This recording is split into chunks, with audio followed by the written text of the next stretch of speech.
آپ کو بتائیں کہ ذرائع یہ بتاتے ہیں کہ عمران خان کی رہائی پی ٹی آئی کا حکومت کے ساتھ جاری مذاکرات میں پہلا اور سب سے اہم مطالبہ ہے۔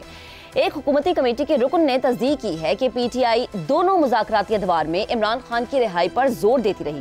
کمیٹی کے ایک حکومتی رکن عرفان صدیقی نے خبردار کیا ہے کہ پی ٹی آئی نے تحریری مطالبات پیش نہ کیے تو مذاکرات تعطل کا شکار ہو سکتے ہیں۔ انہوں نے کہا کہ ہم 12 دنوں میں کوئی پیش رفت نہیں کر سکے۔ عرفان صدیقی نے وضاحت کی ہے کہ حکومت نے اپنا وعدہ پورا کیا اور پی ٹی آئی ٹیم کو عمران خان سے ملاقات کی سہولت دی، لیکن پی ٹی آئی اس بات پر غیر یقینی کا شکار ہے کہ مطالبات کو تحریری شکل دی جائے۔ پی ٹی آئی نے پہلی ملاقات میں 23 دسمبر کو مطالبات تحریری طور پر پیش کرنے کا وعدہ کیا تھا اور یہ مشترکہ اعلامیے میں بھی درج تھا، تاہم مطالبات 2 جنوری کو بھی پیش نہیں کیے گئے۔ عرفان صدیقی کے مطابق اگر تیسرے اجلاس میں بھی تحریری مطالبات پیش نہ کیے گئے تو مذاکراتی عمل مشکلات کا شکار ہو سکتا ہے۔ پی ٹی آئی مذاکراتی ٹیم کے رکن صاحبزادہ حامد رضا نے حکومت کے اس دعوے کی تردید کی ہے کہ عمران خان کو ایگزیکٹو آرڈر کے ذریعے رہا کیا جانا چاہیے۔ ان کا کہنا تھا کہ ہم نے ان پر واضح کر دیا ہے کہ پی ٹی آئی کی قیادت مقدمات کا سامنا کرے گی۔ صاحبزادہ حامد رضا نے اس بات کی بھی تصدیق کی ہے کہ پی ٹی آئی نے حکومت سے عمران خان کی رہائی پر بات کی، لیکن اس بات پر زور دیا کہ یہ صرف آئینی اور قانونی فریم ورک کے تحت ہونا چاہیے۔ پی ٹی آئی کے عوامی موقف کے بارے میں سوال پر کہ عمران خان نے صرف پارٹی کارکنان اور رہنماؤں کی رہائی کا مطالبہ کیا ہے، ذرائع نے اس سے اختلاف کرتے ہوئے کہا کہ دونوں اجلاسوں میں پی ٹی آئی کا پہلا مطالبہ عمران خان کی رہائی تھا، جس کے بعد دیگر آفرز کا ذکر آیا۔ عمران خان کے دور حکومت میں رانا ثناء اللہ، شہباز شریف، عرفان صدیقی، خواجہ آصف اور دیگر کو گرفتار کیا گیا، لیکن ان میں سے کسی کو بھی ایگزیکٹو آرڈر کے ذریعے رہا نہیں کیا گیا۔ ذرائع کا یہ بھی بتانا ہے کہ ایسا لگتا ہے کہ پی ٹی آئی کی ٹیم یا تو اعتماد کی کمی کا شکار ہے یا ان کے پاس عمران خان کی منظوری کے بغیر فیصلے کرنے کا اختیار ہی نہیں ہے۔ مذاکرات کے دوران ہر مسئلے پر ان کا جواب یہی ہوتا تھا کہ پہلے عمران خان سے مشورہ کرنا ہوگا۔ عرفان صدیقی نے کہا کہ ان کے علم کے مطابق نہ تو حکومت نے اور نہ ہی کسی ادارے نے عمران خان کو اڈیالہ جیل سے بنی گالا یا کسی اور مقام پر منتقل کرنے کی پیشکش کی ہے۔ اب ہمارا سوال جو مین ہے وہ یہ ہے کہ پی ٹی آئی نے تحریری مطالبات پیش نہ کیے تو مذاکرات مشکلات میں پڑ سکتے ہیں، ایسا کہنا ہے عرفان صدیقی کا۔ پی ٹی آئی مطالبات کو تحریری شکل دینے سے گریزہ کیوں نظر آتی ہے؟ شہزاد صاحب آپ کی طرف آتے ہیں۔ سب کی نظریں مذاکرات کے تیسرے راؤنڈ پر ہیں۔ پی ٹی آئی کمیٹی کی عمران خان سے ملاقات بھی متوقع ہے۔ کیا تیسرے راؤنڈ میں حکومت پی ٹی آئی کے مطالبات کا کوئی واضح جواب دے پائے گی یا پھر ہم یہ دیکھیں گے کہ ایک اور راؤنڈ ہونے جا رہا ہے؟ دیکھیے، اس کا تعلق تو دونوں اطراف کی نیتوں سے ہے کہ نیتیں کیا ہیں۔ اگر تو مسئلے کو حل کرنا چاہتے ہیں، آگے موو کرنا چاہتے ہیں، پھر اہداف کیا ہیں۔ نیت اور اہداف، یہ 2 چیزیں بڑی واضح ہونی چاہیے۔ لیکن دیکھیے، آپ کا سوال یہ ہے کہ پی ٹی آئی مطالبات کو تحریری شکل دینے سے گریزاں کیوں ہے؟ جی، اس کا جواب اس طریقے سے بھی، یا سوال اس طریقے سے بھی کیا جا سکتا ہے کہ حکومت تحریری طور پر مطالبات لینے پہ مصر کیوں ہے، اور اسی میں شاید اس کا جواب شامل ہے۔ کیا وجہ ہے کہ حکومت چاہتی ہے کہ نہیں لکھ کے دو؟ حالانکہ باتیں تو 2 ہی ہیں، ساری جگہ پہ بحث ہو رہی ہے، ہر جگہ پہ کہا جا رہا ہے، انہوں نے اناؤنس کیا، خود بھی کہا عرفان صدیقی صاحب نے اور ان کے باقی ممبران نے۔ پھر کیا وجہ ہے کہ لکھ کے دیا جائے؟ مجھے یہ لگتا ہے کہ جو حکومت ہے وہ بھی کسی مخمسے کا شکار ہے۔ اس کو بھی نہیں پتا کہ کتنے ٹریکس پہ بات چیت ہو رہی ہے۔ ایک ٹریک تو ان کا اپنا ہے جس میں ان کے 7 8 9 ممبر بیٹھے ہیں اور پی ٹی آئی کے چند لوگ بیٹھے ہیں۔ ان کو یہ نہیں پتا کہ پس پردہ اور کہاں پہ کتنے ٹریکس چل رہے ہیں۔ اس لیے وہ یہ چاہتے ہیں، میری نظر کے اندر، اگر یہ وجہ ہو اور اگر یہ چیز ایسی ایگزسٹ کرتی ہے، حالانکہ اس کو بھی ڈینائی کیا جا رہا ہے، اگر ایسی سچویشن ہے تو وہ چاہتے ہیں کہ لکھ کے دے دو، کل کلاں جب کسی اور ٹریک پہ کوئی معاملات سدھرتے ہیں تو ہم بحیثیت حکومت کہہ سکیں مگر ہمیں تو صرف یہ 2 باتیں بتائی گئی تھی، آپ 2 باتیں اور مان گئے۔ تو میرا خیال ہے کہ اس کو ڈیفیٹ کرنے کے لیے، اس پاسبلٹی کو، یا یہ ثابت کرنے کے لیے کہ ہمیں جو لکھ کے دیا گیا وہ یہ تھا، وہ نہیں تھا جو آپ میں اور ان کے اندر بیچ میں طے آ گیا، جس کی وجہ سے ہمارا نقصان ہوا، یعنی حکومت کا نقصان ہوا۔ تو یہ جس طرح کہتے ہیں کہ ہر ایک کو ہر ایک پہ شک ہے، اس وجہ سے یہ معاملہ اس طریقے سے دیا جا رہا ہے۔ دوسری بات، جب حکومت یہ کہتی ہے تو پہلی شرط تو حکومت نے لگا دی۔ شرط کہا تھا نا کہ بغیر شرطوں کے مذاکرات ہونے چاہیے، مذاکرات ہونے ہی بغیر شرطوں کے چاہیے۔ ایک مطالبات ہیں، دوسری طرف سے شرائط آ گئی۔ تو اب شرائط کے ساتھ مذاکرات کی جو کامیابی ہے اس کا جو پاسبلٹی ہوتی ہے وہ کم سے کم تر ہوتی جاتی ہے ود ایوری پاسنگ ڈے۔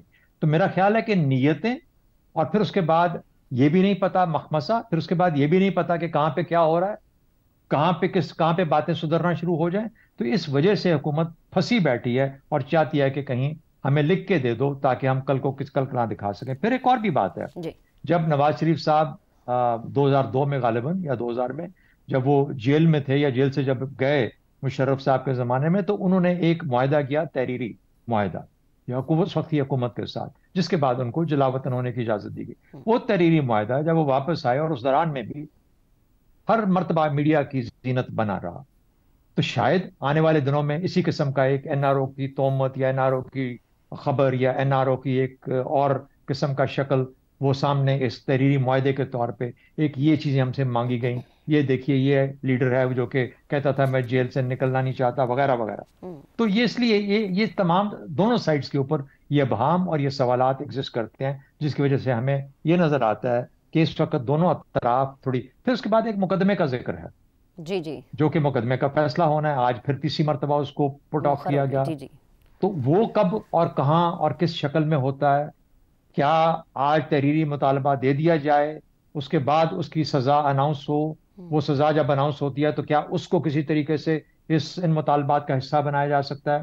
پھر پی ٹی آئی وہ اپنا چانس کھو چکی ہوگی اگر آج لکھ کے دیتی ہے کسی معاملے پہ. تو یہ اس قسم کے معاملات ہیں.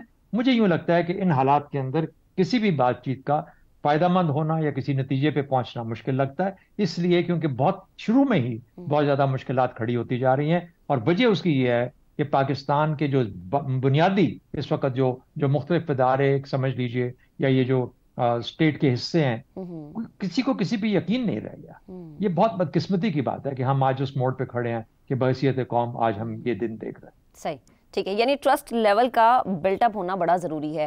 افتخار صاحب آپ کا، شہزاد صاحب آپ کا کامنٹ آ گیا. زیغم صاحب آپ کی طرف آتی ہوں. جیسا کہ ابھی شہزاد صاحب نے ذکر بھی کیا نا ایک اہم مقدمے کا، پہلا تو سوال میرا اسی حوالے سے ہے کہ عمران خان اور ان کی اہلیہ بشریٰ بی بی کے خلاف 190 ملین پاؤنڈ ریفرنس کا فیصلہ آج پھر سے مؤخر ہوا. اس پہ ہم نے دیکھا کہ 100 سماعتیں ہوئیں، متعدد افراد 35 سے زائد تھے جن پہ جرح بھی ہوئی ہے.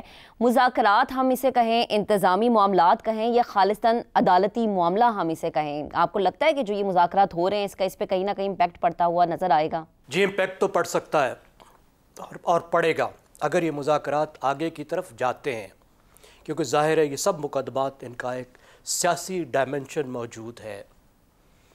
اور یہی بات ہے جو حکومت کے لیے تھوڑی سی مشکل ہے. یہ بات واضح ہونی چاہیے کہ اگر مذاکرات آگے کو جاتے ہیں تو اس کی مین بینیفیشری خود پی ٹی آئی ہوگی، اور جو سپیس اس وقت حکومت کے پاس ہے اس کا کچھ نہ کچھ حصہ پی ٹی آئی کو دینا پڑے گا. اور یہ بات پی ٹی آئی کو بھی سمجھ آنی چاہیے کہ جو چیزیں وہ 9 مئی کو 26 نومبر کو حاصل نہیں کر سکے احتجاج کے ذریعے اور بڑے سخت احتجاج کے ذریعے، وہ مذاکرات کے ذریعے حاصل کرنے کا ایٹ لیسٹ اس کے کچھ حصے، کچھ باتیں حاصل کرنے کا ان کے پاس امکان موجود ہے. اب حکومت کیا چاہتی ہے؟ حکومت پی ٹی آئی کو پن ڈاؤن کرنا چاہتی ہے. پی ٹی آئی پہلے ہی 4 مطالبات سے 2 مطالبات پر آئی ہے. اس وقت وہ میکسیملسٹ پوزیشن پر نہیں ہے. اس وقت وہ یہ نہیں کہہ رہی کہ الیکشن ہمیں فوری طور پر دو اور ان اسمبلیوں کو توڑو. وہ یہ نہیں کہہ رہی کہ جو 26ویں ترمیم ہے اس کو ختم کرو. یہ بھی اس کے مطالبات تھے. اس کا مطلب ہے پی ٹی آئی کو اس بات کا احساس ہے کہ اس وقت وہ پوزیشن آف اسٹرینگتھ میں نہیں ہے. اس نے اپنے ڈیمانڈز کم کیے ہیں، لیکن کیا پتہ وہ دوبارہ سے مطالبات بڑھا دے جب وہ محسوس کرے کہ اس کی پوزیشن تھوڑی سی بہتر ہو گئی ہے. تو حکومت ایک تو پن ڈاؤن کرنا چاہتی ہے، تحریر میں لے کر پی ٹی آئی کو ان مطالبات پر پن ڈاؤن کرنا چاہتی ہے کہ اچھا یہ آپ کے مطالبات ہیں تو اس کے یہ ہمارے پاس جوابات ہیں، اور یہاں سے بات وہ آگے لے جانا چاہتی ہے. اور پی ٹی آئی ظاہر ہے فلیکسیبلٹی رکھنا چاہتی ہے، اوپن رکھنا چاہتی ہے اس ڈائلاگ کو، تاکہ بات ادھر سے ادھر بھی ہو سکے. اور دوسری بات یہ ہے کہ پی ٹی آئی کے جو مذاکرات کار ہیں ان کے اختیار بھی تو لمیٹڈ ہے نا. عمران خان جیسا اختیار تو ان کے پاس نہیں ہے. اختیار تو یا عمران خان کے پاس ہے یا پھر بشریٰ بی بی کے پاس ہے. تو وہ چاہتے ہیں کہ اگر کوئی تحریری چیز آئے تو اس کی مکمل عمران خان کی اونرشپ موجود ہو. اور حکومت بھی یہی چاہتی ہے کہ جب تحریری چیز آئے گی تو وہ کہہ سکے گی کہ یہ عمران خان کی اونرشپ ہے، اور اس کے بعد اگر کوئی تبدیلی آئے گی، ان مطالبات میں کوئی تبدیلی آئے گی تو پھر حکومت بھی اس پر پلے کر سکے گی۔ ایک تو یہ بات ہے۔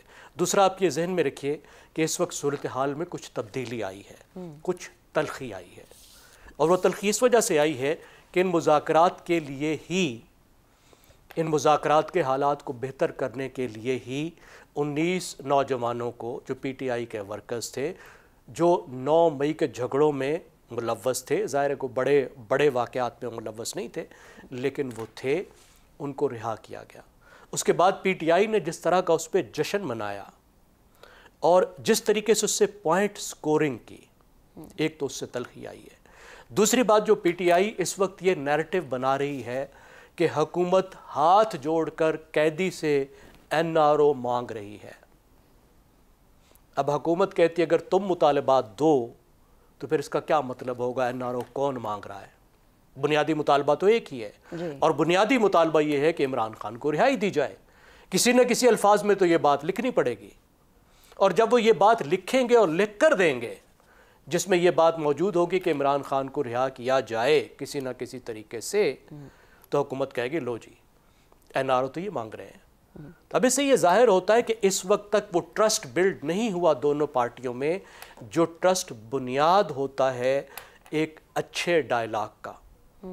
ابھی تک پارٹیاں کامن گراؤنڈ نہیں ڈھونڈ سکیں، ڈھونڈنے کی اس طریقے سے کوشش بھی نہیں کر رہی، مشترکات پہ جانے کی کوشش نہیں کر رہی، اور مشترکات پہ میری نظر میں جانے کا ایک ہی طریقہ ہے، اور وہ طریقہ یہ ہے کہ صرف 4 مہینے یا 6 مہینے کی بجائے ذرا 6 سال کا سوچیں، ذرا 10 سال کا سوچیں، اس میں سب کو مشترکات بھی مل جائیں گے، اور جب آپ 10 سال کا سوچ لیں گے تو اس سے جو اس وقت کے فوری مسئلے ہیں ان کا حل بھی نکل آئے گا۔ زیغم صاحب، یہ تو آپ لانگ ٹرم پلاننگ بتا رہے ہیں، لیکن جو ٹرسٹ بلٹ اپ کرنے کی بات ہے وہ کیسے ہوگا؟ مذاکرات ہو تو رہے ہیں، مزید کیا کیا آپشنز ہیں جن پر کام کرنے کی ضرورت ہے؟ دیکھیے ٹرسٹ خراب ہوا نا، میں آپ سے عرض کر رہا ہوں کچھ ایسے کام کیے گئے جس سے ٹرسٹ خراب ہوا کہ اگر ان نوجوانوں کو رہا کیا گیا تو اس کی بنیاد پہ یہ دھمالیں ڈال کر اس طریقے کا بیانیہ بنایا گیا جس سے وہ بات ہی الٹ گئی کہ یہ تو ہماری کامیابی ہے، یہ تو ڈر کے رہا کیے گئے ہیں، یہ تو ان کا کوئی قصور ہی نہیں تھا۔ لڑکوں نے کہا کہ ہم تو بالکل دوبارہ سے بھی وہی کچھ کریں گے، اور اس کے ساتھ ساتھ یہ بھی بیانیہ کہ حکومت جو ہے وہ بہت ہی جھک گئی ہے، مری ہوئی ہے، یا دوسری طرف سے حکومت کی طرف سے بھی اس طرح کا بیانیہ۔ یہ ذمہ داری ٹرسٹ بلڈ کرنا دونوں پارٹیوں کا کام ہے، دونوں پارٹیوں کے بڑوں کا کام ہے، اور ٹرسٹ بلڈنگ میں سب سے اہم بات یہ ہے کہ اپنی کمیونیکیشن کے ٹیمپریچر کو ذرا نیچے کریں۔ یہ جس طرح کی گفتگو کرتے ہیں لیڈرز، اس طرح کی گفتگو کو تھوڑی دیر کے لیے بند کریں، تھوڑی سی مصالحانہ گفتگو کرنا شروع کریں، تو بیٹھتے رہیں گے تو آہستہ آہستہ ٹرسٹ بلڈ ہوگا۔ یہ مذاکرات بھی وقت لیں گے، ایسا نہیں ہوگا کہ ہفتے میں 10 دن میں مہینے میں یہ کسی نہ کسی طرف چلے جائیں گے، لیکن پی ٹی آئی کو پالیٹکس کو آرٹ آف دا پاسبل سمجھ کے جو اس وقت بہتر ہو سکتا ہے وہ حاصل کرنے کی کوشش کرنی چاہیے، اسے ایک ایک انچ کر کے جگہ لینی ہوگی، اسے اندازہ کرنا ہوگا کہ اس وقت کہاں پر وہ آ کر کھڑی ہو گئی ہے، اس کی کیا مشکلات ہیں، اور یہ مشکلات کسی ایک بڑے مظاہرے سے حل نہیں ہو سکتی، یہ فوری طور پر حکومت پر دباؤ ڈال کر مطالبات رکھ کر حل نہیں ہو سکتی، یعنی گریجولی اس پہ کام کرنا ہوگا، اور ون بائی ون کر کے یہ چیزیں ہی حل ہو سکتی ہے۔ زیغم صاحب، آپ کا کامنٹ آ گیا